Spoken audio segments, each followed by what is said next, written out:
there was a lot of talk about the Lord, about God.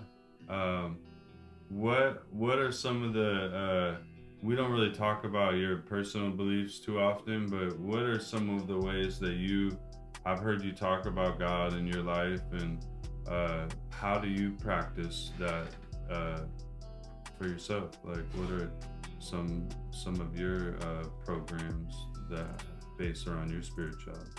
Yeah, I am a believer. I was raised as a Christian. I do believe in God, and God certainly played a role in my life in helping me get through prison. I mean, I prayed every day. I went to services, and I believe without God, it's funny when Fidel was talking about how he asked for specific things, and I had always been taught, and I was raised as a Jehovah's Witness, and I had always been taught that if you are praying to God, you got to ask for specific things. So, honestly, when I was in prison, a lot of what Fidel was saying resonated with me in today's conversation because, I prayed that I would be able to get out in time, that I would not do all of the time that the court had sentenced me to, and that I would be able to get out in time to make a difference in my children's life. And I pray for very specific things. And it's funny because I never believed that I was going to do all of that time because of my belief in God. And as you know, I was given an immediate release. I was able to get all my convictions overturned. After fighting my case for 6 years and 4 months, I was able to get them overturned. And I got an immediate release. So I came home right before my oldest son, Adonis, turned 13. That was significant to me because I think the teenage years are so crucial. So, and in previous conversations, since I've been home, I've had conversations with my children, and they told me, essentially that they were just so happy that I came home, because when I came home, like, just everything, like, they were just happy that I came home, and I'll just leave it at that. But I give credit to God. I mean, of course, I had to, study the law, work, but I feel like maybe God probably, he probably revealed certain things to me because I was able to find certain cases. I was able to argue my case in such a way, that I had a similar experience like Fidel talked about when he went to the Supreme Court, where the lawyer was telling him, that he didn't have a snowball's chance in hell of winning.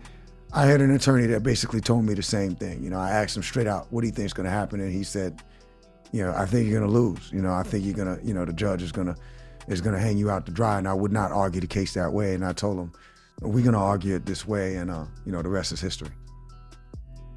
Awesome. To build on this a little more, something that I thought was really cool about the interview is Fidel talked about discerning the voice of God versus the voice of the devil. Do you have, can you tell the difference? Like, is your intuition of what is right and wrong and what is the right choice? Is that something that, like, previous to going to prison, you dealt with? Because I think like living a life of crime is what sent you to prison, right? No doubt. Maybe like not being able to discern between those two voices at that time is what leads people to the wrong choice. So do you think that there's is that like a gift, or is it something that somebody could build on, or is it something that you identify with? Because I just found that part of his interview pretty interesting. For me personally, I was able to discern it. I knew what I was doing was wrong, just from the point of view that I knew I was breaking the law. And I guess when you're younger or maybe not as experienced, you could trick yourself into believing anything. I made all type of justifications in my head, and one of those justifications was, well, marijuana is not that bad. I smoke marijuana. I don't really feel like it's not like some of the more serious drugs. So, I kind of convinced myself to believe that, and I still don't believe people should be locked up for marijuana, but at the same time, I knew it was wrong. So to answer your question, I guess, for me, I was raised, as a Christian, and I did have a belief in God, and I still do have a belief in God. So it wasn't really a gray area for me. I mean, I made a choice. When I went through that struggle and went to prison, I guess the more discernment came about, because I know that I could say whatever I want about the sentencing, the laws. I knew what I was doing was illegal. And I understand that if I didn't put myself in that position, I would have never been taken away from my family. So the discernment came from the growth of learning and understanding that you can't put yourself in that position. Nobody won't be able to take you away from your family if you don't put yourself in that position. And as a father and a family man, you can't put yourself in that position to be able to be taken away from your family. It's as simple as that. So that's where the growth came. I can't really speak for someone else that might have not been raised, as a believer. There's people out there that can't say that they have the benefit of being raised in a manner to where they would even believe in God. So that's kind of hard for me to speak on, and I won't. All right, thanks for your input. Well No doubt. All right, thank you. A couple of questions that came up for me during the interview. It was really touching to me when Fidel mentioned how him and his daughter went on the interview. This was like more towards the end of his interview. But I just wanted to, I know you don't want to quite get into that conversation, but I just wanted to ask, how did you stay connected to your kids and your family while you were in prison? Yeah, and you learn when you're in prison that you have to try and stay connected. I know some people get frustrated with it, and maybe it gets harder to be connected to the children, especially if you have a partner or the parent, the other parent of that child. If you're a man, then the mother of that child. If you're a woman, then the father of that child. If they're not helping you stay connected by making an effort, by either bringing your children to see you or by sending your children to see you with someone else that's willing to bring them. So for me, I had either their mom, my children's mom, or my mom making the effort to bring my children to see me on a regular basis, regular enough. Not necessarily as regular as I would like, but they did bring them. And then I went above and beyond that by writing regular letters, by doing little things. Sometimes we would have like where we could make something in arts and crafts, or someone else would make something that you could buy, with the forms of money that we had in prison, whether it was mackerel or stamps, or having somebody on the outside send something to their account that you can buy from other inmates that was in prison. You would buy something and you would send it home or be able to give it to your children when they came on visitation.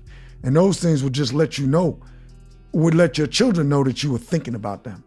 So in those ways, writing letters, purchasing things that you can send to them, and seeing them on regular visitation and being able to spend time with them was able to make you connect or help you stay connected to your children to some degree, but it's a very small degree, in my opinion, because the federal government, I don't think that they do nearly enough at helping people stay connected to their children. So when I got home, for instance, my daughter in particular told me one thing that I remember, and all of my children, they said, listen, Dad, we knew that you were our parent. We knew you were our father, but we didn't know you. Like, quite frankly, we just didn't know you. We didn't have a real relationship with you except when we saw you in prison. So fathering or parenting from a distance is extremely hard, but you still have to make that effort. So at least there was some connection there. And I guess it made it easier to, once I came home, to build that relationship. And then you have to make the effort to, like I said before on a documentary, I probably wanted them in big doses, but they probably wanted me in small doses. So you have to have the patience, and then you have to have the consistency to allow that relationship to grow like any relationship. Really love that answer. And then the last question I had, you always light up when any kind of, I guess, I don't know what these codes are called, but like 951, 956G, and you just have so much knowledge on it, all of that.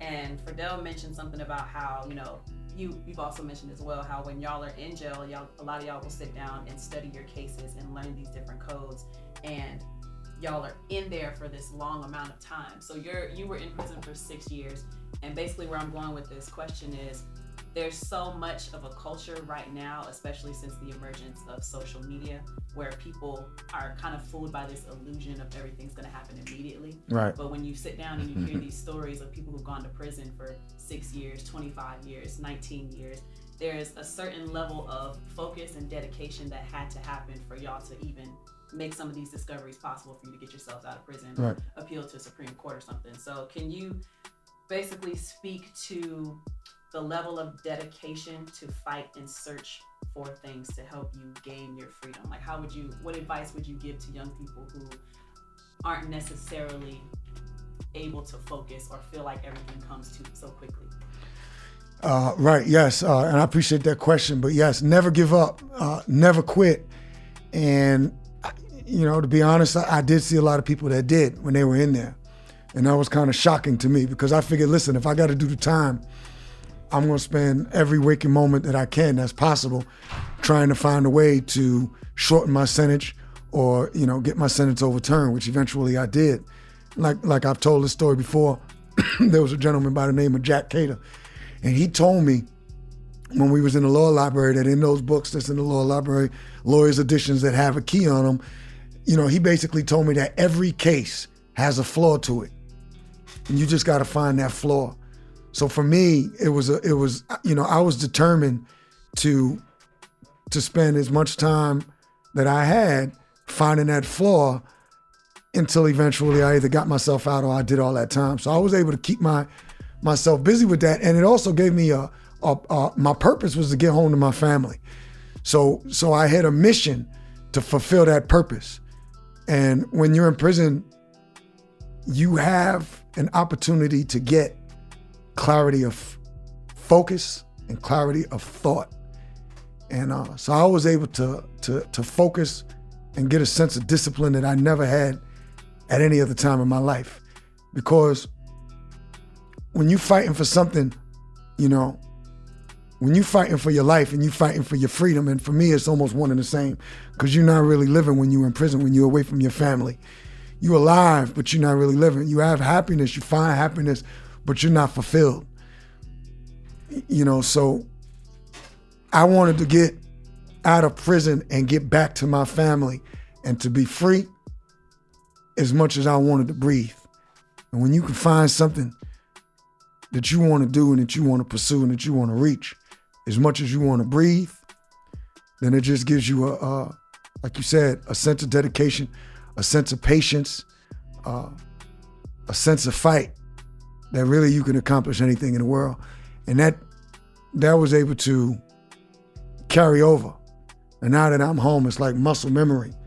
And so when I tell people, yo, I'm bidding again, or yo, it's like I'm doing time again, it's like I'm back on the yard. That's just simply saying if I lose a little sense of focus and whatever else it is that I'm doing, I relate back to when I was in prison, when I had that prison focus. And like people can tell, because I get maniacal with it. And honestly, that's where I'm at now. I got a sense of focus like a laser beam because I got certain things that I want to accomplish. And I hope that answered your question. What do you think are the biggest obstacles for why people don't focus as well these days? Distractions, lack of a sense of purpose, lack of having a goal, lack of loving themselves. I think people get distracted easily. There's a lot of distractions out there. But I feel that when you have a purpose, you have a goal, you have a vision, and you're able to believe. And when you have something to love, I feel that everyone should have something to love. They say everyone should have something to do, something to look forward to, and someone to love, or something to love. And if you have those three things, then you won't easily be distracted. So once you find your purpose and you have a vision and you have a goal that you're trying to obtain, distractions don't even exist. You can't be distracted because you got something that you're happy to wake up for every single day. You're happy to go to sleep just so you can wake up because you want to continue to chase that dream. You want to continue to chase that vision and fulfill that purpose and do what you love and do those things for the people that you love.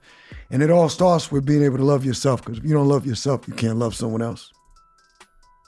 Awesome. I think that is all really good. I did have one point or one question that I wanted to add on Lexi's question. All right. So a lot of the stuff you're talking about is like mind style and attitude. When I want to see what is the logical and law type of approach to trying to get yourself out of jail, or for people that are in jail watching this and hear about your story where you have found a loophole in your case and you were basically able to free yourself. If people are inspired by that, not just the mind style of being motivated and not giving up, but what is the approach to those law books, and what is somebody looking for with the keys? How would you More actionable. Yeah, how would you Okay. point them in the right direction to find that missing piece of information that whether it be looking at existing cases and looking for similarities. I think we talked about this, is you had found one case that sounded exactly like your case and you were like, hey, this seems like the right direction. How would you coach somebody or give them the right pieces of information to help them free themselves or reduce their time? All right, yeah, that's an awesome question, and I appreciate that question.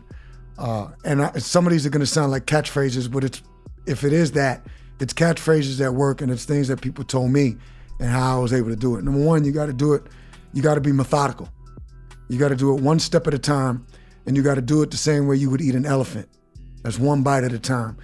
You got to familiarize yourself with your case like the back of your hand. You got to understand that nobody is going to fight for you in your life like you would fight for your own life. So you can't leave it in the hands from someone else. You got to go back to the beginning.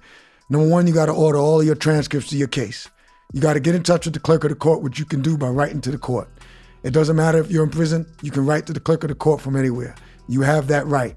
When you get the transcripts to your case, then you got to read over it numerous times, because you got to know your case backwards and forwards like the back of your hand. And that is the first steps to being able to find the flaw that exists in every case.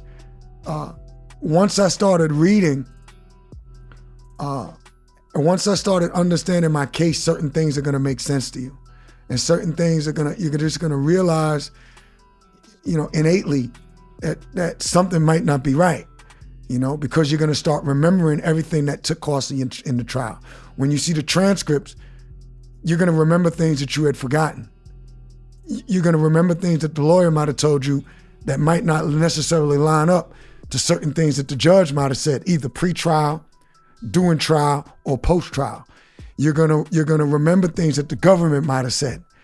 And anytime that you find a conflict in any one of those things, if they don't align, then you're going to start looking for, well, why don't they align? What does the law say? During the course of a trial, or even if you didn't go to trial, there's certain things that happen during that trial or during the pre-trial. So you got pre-trial hearings, pre-trial motions. Whether you went to trial or not, if you have a trial, then you got trial transcripts. If you didn't go to trial, then you're still going to have the pre-trial phase, which is going to be transcripts to. You're going to have the post-trial phase, or the post-sentencing phase. You're going to have a sentencing phase. You're going to have a plea bargaining phase. Anything that took place in that courtroom, there's going to be transcripts to. So you got to study those transcripts, because then that's going to help you to remember exactly what took course at any phase of your procedures. And then you're going to be able to see if anything lines up. If something doesn't line up, then there's going to be a conflict. If there's a conflict, then you got to go back to the law. Well, what does the law say? How could there possibly be a conflict in what my attorney told me, what the government might have said to me, or what the judge said to me? And then doing any one of those processes, the judge is going to quote law. There's going to be laws quoted, right? Because in order for anything to happen, it has to be based on law. It's called precedent. It has to be based on something, the way the law was written, the way that it was legislated in court, something became law, and then what you're hearing in court. So then you got to go research the particular laws that might have been quoted in your case. And then when you research that, that's going to lead you to another law, which is going to lead you to another law, which is going to lead you to another case, which is going to lead you to another case, and that's called shepherdizing. So that's the starting point. Like, there is no silver bullet. It's going to take time, but if you are in prison or if you're about to go to prison, then all you got is time. So you got to use it, and you got to choose your time and use it accordingly. Awesome. Send us out of here. All right. Once again, we appreciate you tuning in to In and Out. You know where to find us. INNOUTWW by Eric Gerald. You can find us wherever you find your podcasts, wherever you're listening on all social media platforms at In and Out WW by Eric Gerald. Or you can just simply put in In and Out Podcast by Eric Gerald. In and Out Podcast hosted by Eric Gerald. I am your host, Eric Gerald, and I appreciate you for tuning in. Continue to tune in, and now we're out.